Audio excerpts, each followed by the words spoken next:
Swayam Prabha. Digital India. Educated India.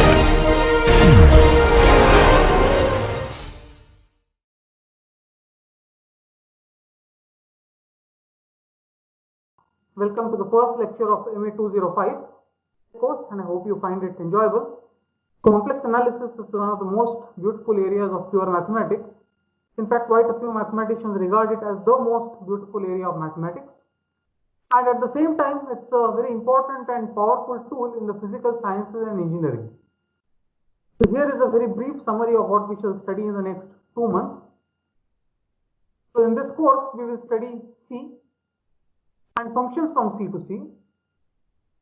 We studied R and functions from R to R in the early part of MA 105. But we did not study arbitrary functions from R to R. First we looked at continuous functions, and then even better, differentiable functions.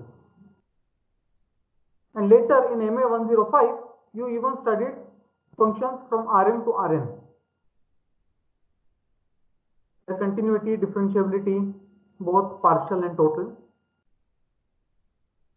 So analogously, we will be studying functions from C to C, which are in this case differentiable in the complex sense. So complex sense is inverted commas at the moment. We will make this precise. Yeah, so this is very roughly what the course is going to be about. If f fails to be differentiable at some point, we will also investigate such failures. So the so-called singularities that occur, we will investigate them as well. Just in a way, in going from MA 105 to MA 205, we are only going from R to C. But as you will see, this tone of trivialization in the above sentence is quite unjust. C is a thing of beauty, and analysis and calculus over here is immensely beautiful and charming, as well as extremely useful. That you would want to go from R to C, and you do not want to go any further. So in some sense, there will be no compelling need to go any further to number systems bigger than C. In other words, there is MA 205 after MA 105, but no MA 305 or 405, fortunately. Furthermore, complex analysis introduces techniques which are often useful in answering questions which a priori don't have anything to do with complex numbers. So we will see examples of this later. In the second half of the course, we will look at what I mean by this. So let me begin with the quote here. God made integers, all else is the work of man. This is a quote of German mathematician Leopold Kronecker, well-known mathematician. And this is a point of view that is usually taken in mathematics. That integers is something that we all accept. Maybe natural numbers is what we all accept, and integers are born out of them. And after that, you can systematically construct, and why not first of all natural numbers, integers, or the rational numbers. N is the natural number, Z is the integers, and Q is the set of rational numbers. So N and Z are ruled out at the very start. They failed the basic algebra test, namely division. Ratio of two natural numbers or ratio of two integers is no longer a natural number or an integer. So they are ruled out at the very start. Rational numbers is the first number system that we know which passes this algebra test. After all, it was constructed only to pass this test, that you can divide rational numbers. The analysis test, namely Cauchy sequences of rational numbers, need not converge to a rational number. R passed both these tests, and hence analysis over R is rich and exciting. Yeah. So again, R was in some sense constructed to pass this test, and hence analysis over R is rich and exciting. It fails another test, namely obtaining roots of polynomials. So the situation gets better when you go from rational numbers to real numbers, but still there are plenty of polynomials which cannot be factorized over real numbers. X square plus 1, of course, being the simplest of them. Right? So here is a very, very important theorem, fundamental theorem of algebra, which says that every non-constant polynomial with complex coefficients has a complex root. And this theorem fails over all the other number systems that we know, namely the natural numbers, integers, rationals, or the reals. And Gauss, whose name is all well known to us from his work in electrostatics, for example, many other fields as well actually, gave some of the earliest proofs of this theorem. In fact, in 1799, Gauss gave the first proof of this theorem, but the proof had some gaps. It was not rigorous by modern day standards, and then Gauss later went on to give many more proofs of this theorem. Later ones were probably rigorous, and today this theorem has more than 100 proofs, many of them using complex analysis. There is even a book titled Fundamental Theorem of Algebra by, I think it's by Benjamin Fine. Some of you are interested. The book discusses many of the various proofs of this theorem. So we will see at least one proof of this in this course. I might add something very interesting about this. Although this is called the Fundamental Theorem of Algebra, rightly so, there is no proof of this theorem which is purely algebraic. Every proof uses either some analysis or some topology, usually analysis. So a purely algebraic proof of this theorem, to my knowledge, does not exist. The theorem rightly belongs to algebra. The proofs involve other areas of mathematics. Complex analysis gives lots of proofs. We will see at least one proof in the course and possibly some more. Now the simplest real polynomial that does not have a root in R is of course x square plus 1 equal to 0. Now suppose it has a root somewhere, and suppose we denote it by I, then of course minus I is also a root. In other words, you are imagining an I has the property that I square is equal to minus 1. And then we write x square plus 1 as x minus I times x plus I. So we imagine the complex numbers as R direct sum I times R. Every number z of C is of the form a plus ib. A and b are in R. A is called the real part and b is called the imaginary part. Then we add a plus ib plus c plus id is a plus c plus I times c plus d, component wise addition. But if a plus ib is identified with the vector a comma b of R2, this is nothing but the vector addition. So you think of R2 as a real vector space, and this is how we add vectors. So the addition in C is the same as the addition of the vector space R2 under the usual identification. But we can also multiply, which we do not do with vectors in R2. When we talk of R2, the plane, there is no real multiplication there. A plus ib times c plus id is ac plus a times id plus I times bc plus ib times id, which is ac minus bd plus I times ad plus bc, which is another complex number. So coming back to the fundamental theorem of algebra, it is interesting that just adding one root of one polynomial, namely x square plus 1, gives you all the roots of all the polynomials. Yeah, you just adjoin a root of one polynomial and you have all the roots. Yeah, addition and multiplication of complex numbers, which we are all familiar with. So assume fundamental theorem of algebra for now, and exercise: a complex polynomial of degree n has n roots. So fundamental theorem of algebra said that a complex polynomial has a root. Assuming that, prove that it has exactly n roots, something all of you are probably familiar with. The second exercise, which is more interesting, show that a real polynomial that is irreducible, that means it cannot be factorized into two smaller polynomials, has degree at most 2. So that means just paraphrasing this, if fx is a polynomial of the form a0 plus a1x plus a2x square plus dot dot dot an x to the n, ai's are real numbers, then there exist non-constant real polynomials g and h, so that fx is equal to gx times hx if n is at least 3. So moment the degree of the polynomial is at least 3, it can be factorized. Yeah. So these are two basic facts about real polynomials, which I will leave as an exercise. We can discuss them in the tutorial session. Yeah. Any questions so far? Is this n is greater than 3 if or if or only if? if no, it's only one way, right? I mean, if is the screen visible again? Yes, it is visible. Yeah. It is. I mean, if after all, you could have polynomials of degree more than 2, which are already product of linear factors.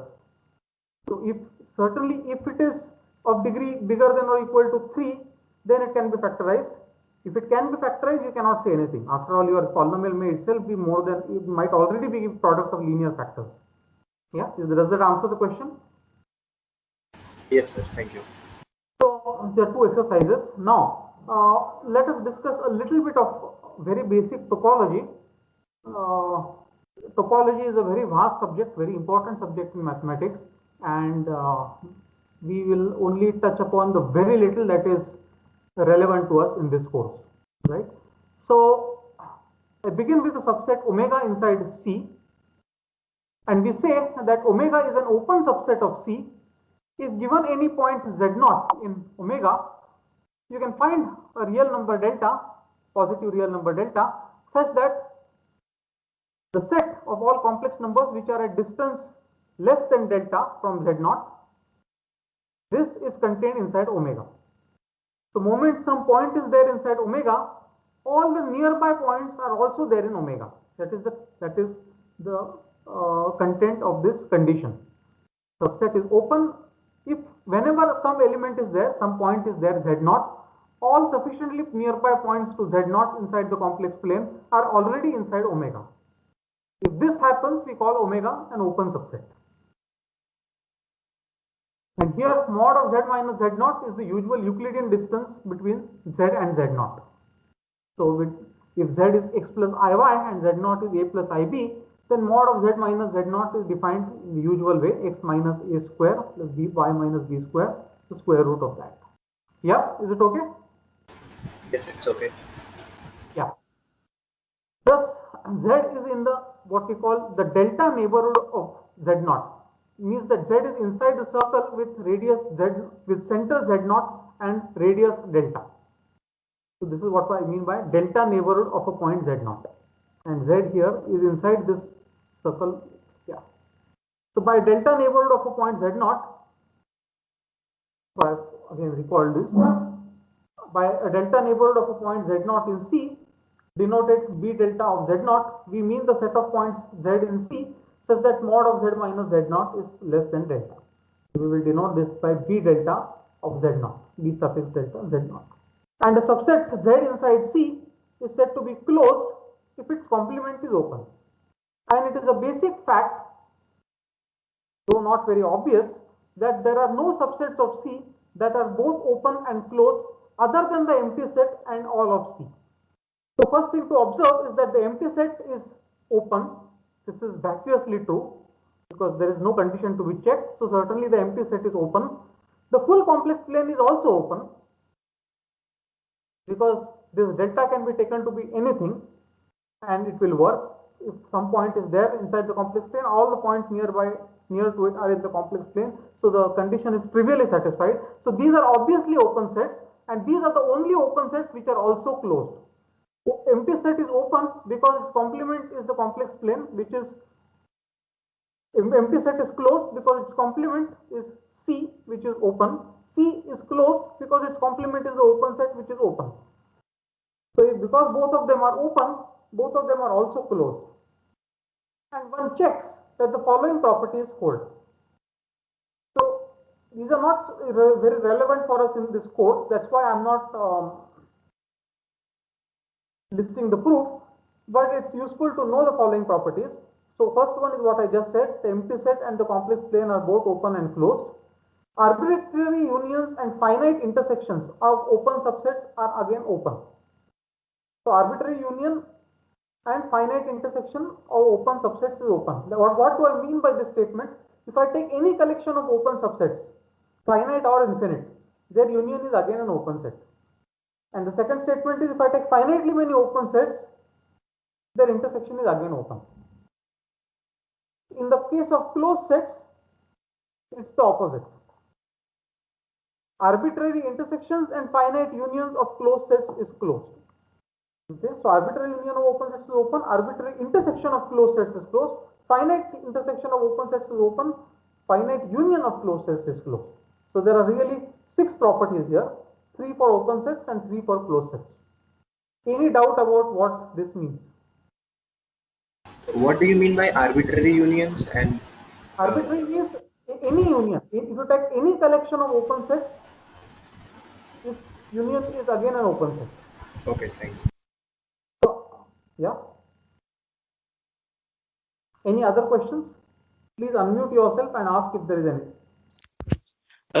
Yeah, so is the finite intersection of open set open? You are writing finite here and not arbitrary, because then it would lead to a single point, then that in that case it would be close, something like that. Right. In fact, I was going to make. I was coming to this comment. You have said it ahead of time. Yes. That is. In other words, that what you're saying is a simple counter example to arbitrary intersections of open subsets being open. So yes, as he comments rightly, you can ask what about arbitrary intersections of open sets or arbitrary unions of closed sets, and I leave it to you to think about this point.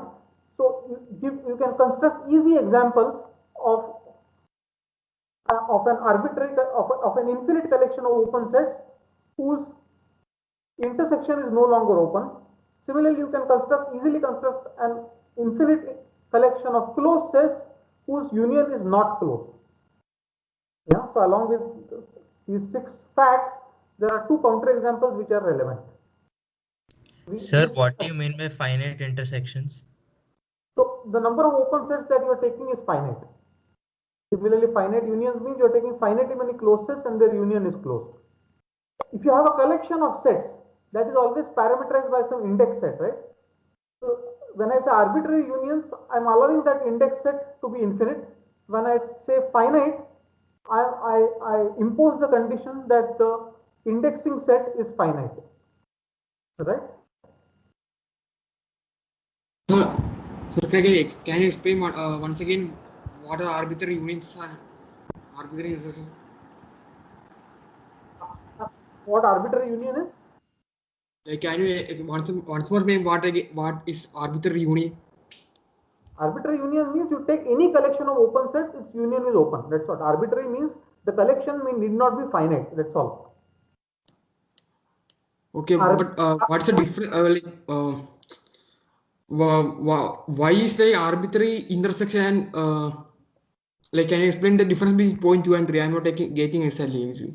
No, I'm saying in the second statement, I'm saying take any. Okay, let me rephrase statement 2. Okay, if this word arbitrary is a bit bothersome, I'm saying in statement 2, if you take any collection of open sets, its union is again an open set. That collection of open sets may be finite or infinite. And I'm saying, second statement, if you take finitely many open sets, the intersection is again open. And similarly statement 3. Okay. Sir, what Yeah. is the proof, sir? Like for arbitrary union and finite intersections, if they're open? Okay, so let me since you have asked for proof, let me hurriedly explain how, let's say, you would prove arbitrary unions. If you take a collection of open sets, any collection of open sets, you want to prove the union is open, take any point. You want to prove the nearby points are also there in the arbitrary union. Now if this point belongs to the arbitrary union of open sets, it belongs to one of those open sets. Take that open set. That open set being open, all the nearby points are already there in that open set. Therefore, they will also be there in the arbitrary union. Yeah. So I've said it a little bit hurriedly. Okay. Think about it. But what if in the intersection, finite intersection part? Same kind of argument, similar kind of argument. I'll leave it to you to think about this. We can discuss this in a tutorial. The reason, as I said, I'm not proving this is I'm not going to use this at any point in the course. Okay. Yeah, but think about it. Yes, It's in fact a good idea to try and prove it because it will help you absorb the definitions. okay. Okay. So now the reason why this is so important for us, the definition at least, is that all our complex analysis will be done on open subsets of C. all complex analysis will be on open subsets of C. And since we are dealing with open sets, sometimes we will be forced to consider their complements, which are closed sets. So this is kind of. Now let's just to get a better feel for these definitions. Let us see some examples. The first example is that the complex plane itself is open. This is something I have already explained. Similarly, the disk, what is called the open disk many times, take all complex numbers whose modulus is less than some real number r. This is again open. The reason is, if you take a point in this disk, that means some complex number whose modulus is less than r, then all nearby complex numbers will also have modulus less than r. You take sufficiently nearby complex numbers, their modulus will also be less than r. So the disk is open. Second example, C minus the non-positive real numbers is open. Take remove all the non-positive real numbers. That means you remove the negative x-axis, remove also 0. What remains is open. Remove the negative real axis from the complex plane, also remove 0. The complement is open. Again, for the same reason, if you take a point in what remains, then all the nearby points will also not be, for example, take a point in the complement. A point in the complement could be, for example, some positive real number, right? Say 3. And then all the nearby complex numbers are also not going to be negative. If you take a positive real number, all nearby complex numbers are also going to be non-negative. So just use the definition. There is nothing mysterious here. This is another example of an open set. The set 1 by n union 0, n belongs to the natural numbers, union 0 is closed. Again, for the same reason as 2, you want to prove that the complement is open. That means you take a number which is not of the form 1 by n, for any natural number n, nor is it 0. Then nearby complex numbers will also be not of the form 1 by n, or for any natural number n. So this is closed. And the set 1 by n, so a related example, example 4, instead of including origin, suppose I drop origin, then the set 1 by n is where n varies over all the natural numbers. This is neither open nor closed. It is not open for exactly the same reason as in example 3. I also want to explain why it is not closed. To say that it is not closed, I need to prove that the complement is not open. So take a point in the complement. I will take 0, which is a point in the complement. Then if I take any neighborhood of 0, any neighborhood of 0 contains elements of the form 1 by n. Yeah, so the complement is not open. I'm taking a point in the complement, but I can find plenty of complex numbers near it which are intersecting this set 1 by n. So this set is neither open nor closed. And the set S, last example, the set S equal to set of all pairs x comma y in R2, so that y square is equal to x is closed. So you take the parabola in R2, this is a closed subset of R2. R2 I am identifying with the complex plane here, this is closed. Again, for the same reason, take a point outside this set. I want to prove that the complement of this set is open. Take a point in the complement. At this point, the complement y square is not equal to x. That means taking the square of the y coordinate does not equal the x coordinate. That means there are some distance apart. So if I move nearby, if I take points which are very close to that, again the square of the y coordinate won't equal the x coordinate. So the parabola is closed. So these are 5 examples, somewhat prototypical examples of open and closed sets. So any questions? If there's a quick question, I can answer that before going ahead. Sir, so if there is the case that mod of z is less than or equal to 0, then it will become closed, sir. In which example are you talking about? The first example. Can you tell? When mod z becomes less than or equal to 0, it will become closed, sir. Well, if I take mod z less than 0, in other words, right? Less than or equal to 0. R. Sorry, Yeah. I mean So R. here it is less than. No, like in for But instead of the first example, if we have less than or uh, if it is less than or equal to r, then it is closed. okay. Hello, sir. I have a doubt. Yeah. Yeah.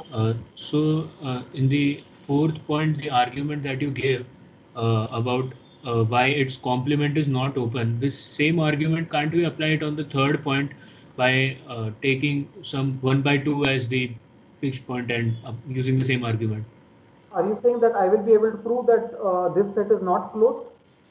Yes. No, I cannot do that because in the fourth example, when I discuss the fourth example, I proved that the complement is not open. To prove that the complement is not open, I considered 0. Now 0 is not available to me in example 3 because 0 is not in the complement. 0 is already in this set. Yeah. Okay. Okay, sir. Got it. Understood. The fourth example, why is it not closed? Which example?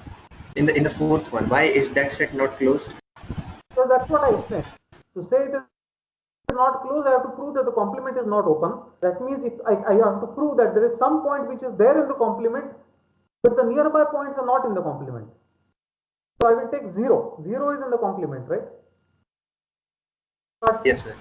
there are arbitrary nearby points to 0 which are not in the complement. For example, if I take 1 upon million, that will be there in a small neighborhood of 0. But that is not in the complement. A set being closed if its complement is open is a if and only if condition. Yeah, it's a definition. A definition, not just an if and only if condition. It is how we are defining closed sets. Okay, fine. So let me proceed. Yeah, so please think about these examples. If you have not been exposed to this basic topology before, it's all very simple.